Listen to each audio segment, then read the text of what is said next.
Welcome to Critical Thinking. I'm Lori Vallas. Today I'm going to talk about the importance of critical thinking, the definition, some characteristics of critical thinkers, teacher perceptions of critical thinking. Does critical thinking need to be taught? And if it does need to be taught, how do we practice it? So I'm going to give you some ways to practice critical thinking. And also, why do we care? Why does it matter whether we are critical thinkers, or why do we need to learn how to or practice being a critical thinker? Why is it important? So the first thing is, what is critical thinking? You have this image here, the entrance exam on Critical Thinking 101, and the door is up, and these people have to think how to get in the door. Maybe you don't have this specific challenge to do in your life, but you will have challenges that you need to meet, and you need to be able to think outside the box, and the door isn't going to be exactly where you think it should be, and you'll have to think about what you need to do to be able to move forward. The critical thinking community defines critical thinking as the art of analyzing and evaluating, thinking with a view to improving it. It should be purposeful. Critical thinking needs to be reasoned, and it needs to be goal-oriented. Characteristics of critical thinkers. These are just a few. First one, critical thinkers need to have active imaginations. They need to allow things to become, active imaginations allow things to become interesting, and when things are interesting, you care about them. They are useful in your life. You need to be able to think ahead. Don't just think about what's going to happen right now, what's going to happen in the future. You need to be able to have good observation skills. Be able to determine what is fact, what is fiction, what is real, especially, and we'll talk about later, in the world of advertising and things that we're in right now.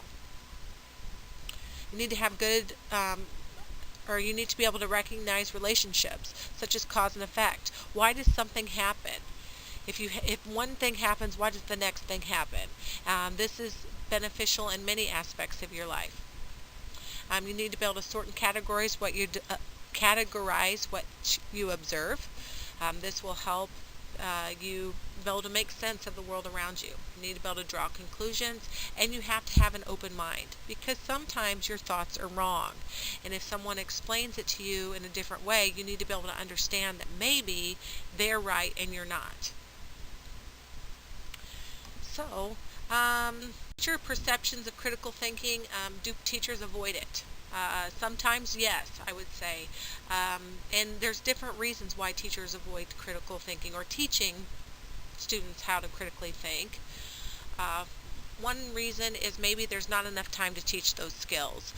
A lot of times there's a very specific curriculum that needs to be covered throughout a school year, and it doesn't feel like there's time to fit that in. Hopefully through this video and your outline that you'll recognize that it is an important skill, and we need to make the time to teach critical thinking. They also think students should know how to do it, especially once you get into upper grades. By junior high, high school, college level, it's just assumed that you know how to critically think. Again, the next point goes to not enough time to teach the skills. They feel like there's too much content to cover, can't fit it in. And then finally, maybe the teacher does not know how to critically think themselves. They don't know how to do it. So if you don't know how to do something, it makes it very difficult to be able to teach it.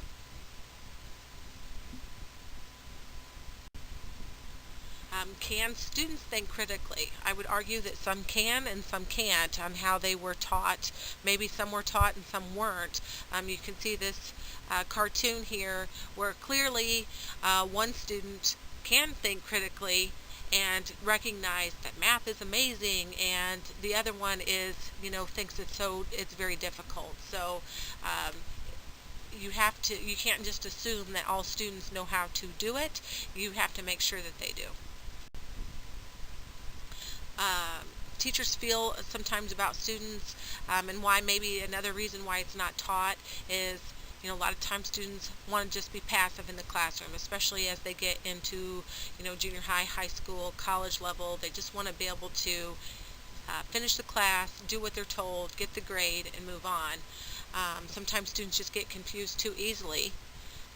It's difficult when you have a lot of students who are not getting the material, and so a lot of times teachers will try to make it easier and not make them have to work for it. Like I said, they get too exam oriented. What is going to be the end result? Why do I care? What's going to be on the test? What do I need to know? And that's what their focus is. And even parents will do that too. What does my student need to do to be able to get an A on the test or whatever? So teachers will end up dumbing down the information by giving it all to them through notes and study guides and all of that kind of thing, that they don't have to work for any of their information. Doesn't need to be taught. To be able to be critical, you have to be able to be a critical thinker to be able to teach critical thinking. So you have to learn it yourself. It's a skill that needs to be practiced, and to be able to teach your students. Thinking is a natural process, but everybody has thoughts. However, if your critical thinking skills are not focused, sometimes your thoughts can be biased, they can be uninformed or distorted, and you lose that ability to be able to separate fact from fiction. So to maximize the quality of thinking, you must be able to analyze your thinking. You have to be able to think about your thinking. It needs, like I said, I just mentioned, it needs to be practiced like a skill. You would not expect to be able to play basketball if you've never touched a basketball before.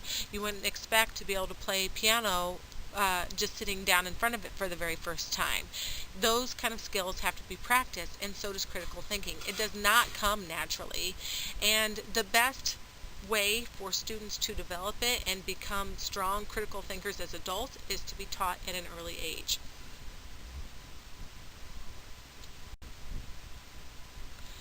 So teachers need to provide strategies for students to be able to learn how to think critically.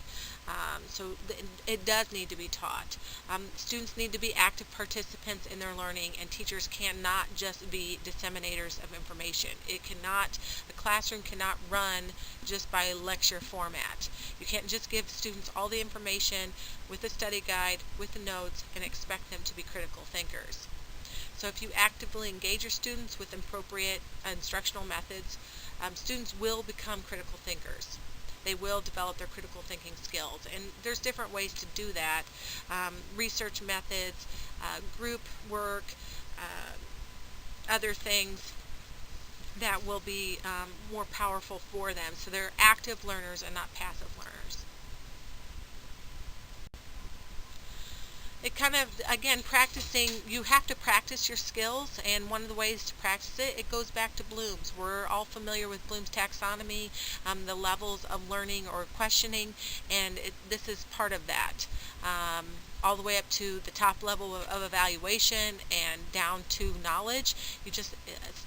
Teachers and students need to go through all these levels to help practice your critical thinking skills.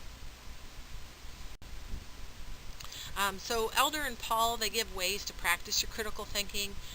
The first that they give is to clarify your thinking. Summarize what others say and ask them back to make sure that you understand what they said. So you can ask questions when you hear information. Repeat it back to them. Figure out what the main idea is, or the summarization of it. So strategies for clarifying your thinking. When you repeat it back to them, state one point at a time. Elaborate on what you mean. Give examples that connect your thoughts to life experiences. Anytime you can make connections to life experiences, it helps you understand more. So a format you can use to do that, to start phrases you can use, I think, to state your main point. Or in other words, to elaborate your main point. You can give an analogy or examples for students or to help practice that skill. And if you don't understand something, ask to them ask to have it restated or ask for an example. Um, and just make sure that you understand what's going on. Another way to practice is make sure you're sticking to the point. Avoid fragmented thinking. Try to make logical conclusions, and make sure you're focused on the task at hand. Don't stray from the subject that you're working on at that time. So one thing, the questions you can ask to make sure your thinking is focused or it's relevant is, am I focused on the main problem or task? How is this connected? Where do I need to focus my attention? Are we being diverted to unrelated matters? Does my information directly relate to the problem or task? So those are some questions you can ask to make sure that you are sticking to the point and you are avoiding the fragmented thinking. You need to question questions. Excellent way to practice your critical thinking. Good thinkers, they ask questions to understand the world around them. And be on the lookout for questions, for the ones you ask and the ones you don't. So whenever you don't understand something, make sure you ask for a question or clarification. If you're dealing with a complex problem, formulate questions that you're trying to answer in several different ways, but try to be precise as you can. Again, you want to stick to the point. Whenever you plan to discuss an important issue, write out in advance the questions you think you are going to want to ask. Be prepared. So those are some ways to practice your questioning questions.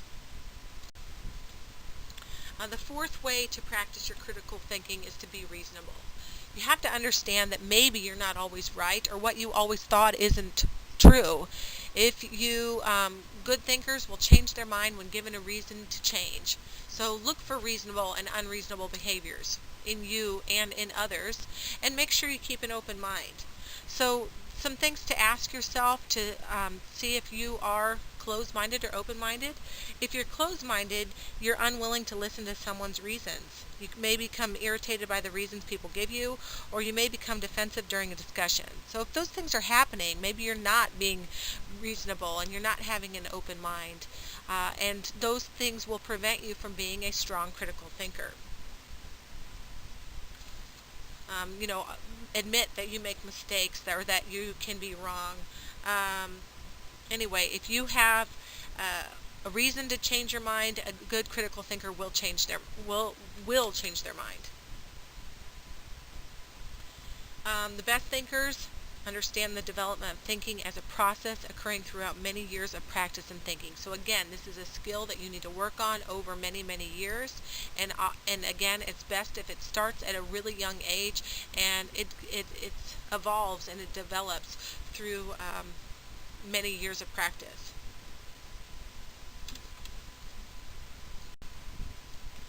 So those ways to practice that I just gave you came from the Critical Thinking website, Critical Thinking Community, and you can see the website here, criticalthinking.org. On that website, they do have a way, elements of thought. Why the analysis of thinking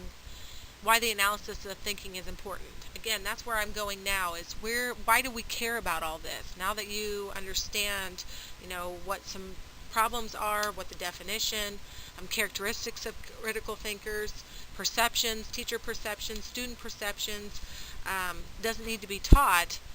After all of that, why do we even care? So this is an excellent website, and if you want to go to that website, this is an interactive page that you can go to, where you click on these and it will give you more information. But it says, everyone thinks. It's our nature to do so, but much of our thinking left to itself is biased, distorted, partial, or uninformed. Again, when you have uninformed thinking or biased or distorted, you're not getting all the information. And sometimes when you have bad information, you can make bad choices. So again, that's a good reason to be a good critical thinker.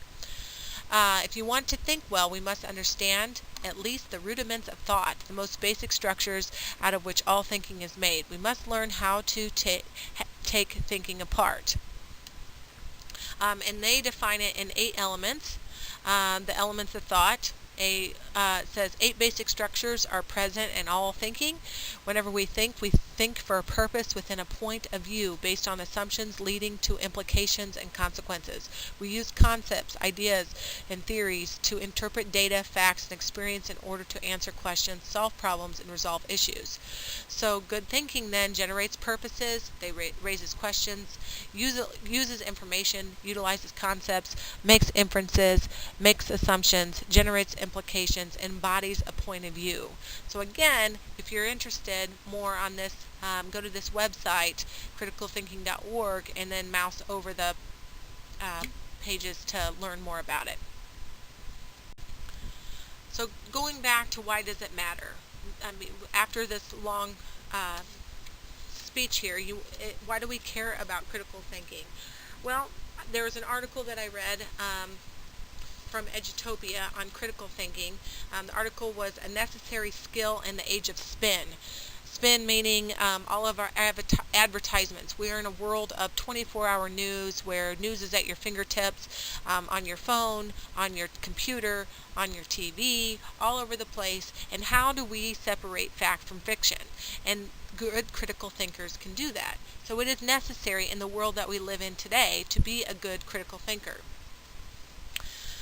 You need to be able to separate fact from fiction. Caston states that young people are more vulnerable to surface appeal because they're eager to fit in and they don't have a lot of life experiences to draw from. They don't know any better, is basically what he was saying. But if we teach students at a young age to be good critical thinkers, they won't be caught by misinformation or advertisements to make them buy something they shouldn't or make them do something they shouldn't. They'll question and they will wonder and they will think.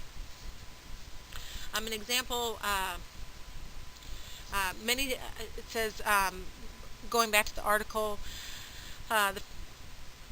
you need to help students recognize how easily false ideas can creep into their belief system. One example that was in this article that I'm going to read real quick, it says that people may not recognize the significance of their own perceptions. Again, a good critical thinker is a good observer, makes observations. It says in November 2005, a suicide bomber struck the Radisson Hotel in Amman, Jordan. On the 8th floor, Ida Martin heard a loud noise. Still, it was not until she turned on CNN that she learned a bomb had gone off. "Oh my God, I'm in that hotel," she exclaimed. Had she trusted her own ears and eyes, maybe she had gotten out of there more quickly. So you just need to, again, have good observation and, those kind of things. Don't assume, noises that you hear are noises that they're not or whatever. And practicing those skills and, making sure that you have good information. Young people especially, I already said that, but sometimes they will, advertisements can trick them into buying things that they shouldn't or doing things they shouldn't. But we need to make sure that we teach our students to recognize those kind of things. And this is just one of the reasons why it matters. In all kinds of, not just in advertisements or in the age of spin, but in life in general. Make good choices, in even the question your life choices, the job that you take, the person that you marry or you date or whatever, make sure your question, or they have good questioning. That is the end of my presentation. Any other questions or things that we can discuss in our meeting presentation next week?